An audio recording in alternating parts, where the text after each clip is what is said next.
Mitch, obviously kind of the starring role on offense today. I mean, good for you to be making the kicks, but is it also kind of frustrating at sometimes like, well, when we got to start scoring some touchdowns?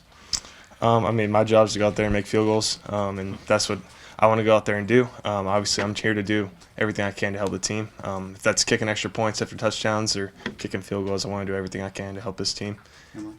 Mitch, Shane was talking a little bit about just the wind being kind of crazy today. Just what was those decision-making processes going into the field goals like for you on the sideline? Yeah, I mean, this was probably the windiest game I've ever had to kick in. It was, I guess you go back to the timeout we called. The wind probably changed 3 times in that timeout. It was just like really there wasn't any consistency in it.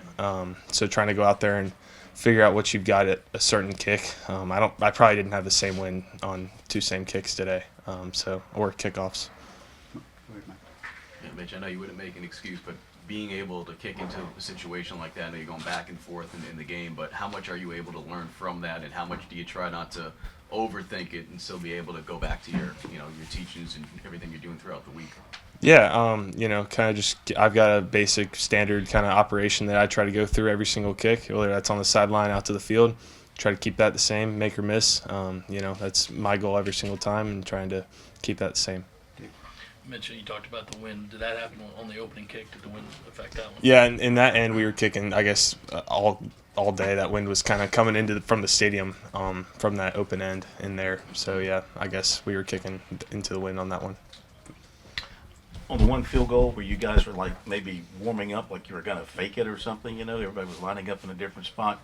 Did something change? Did you go out there to fake it and make a change to kick the field goal? What happened out there on that? We were just trying to test their look, really. I guess trying to see if they were going to cover me out on the bottom side of the field, closer to our sideline. So they ended up seeing me, brought me in, we kicked the field goal.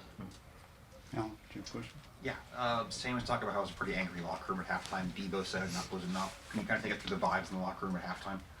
Yeah, came in there. I don't think everybody really was happy with how we were playing, obviously. And then really some guys stepped up and were leaders, really trying to rally our locker room. Not really, the coaches didn't really have to come in there and try to hype us up or anything to go out there in the second half. It was really player-led, which was awesome to see. Anything else from Mitch? Good. All right. Thanks, Mitch. Yep.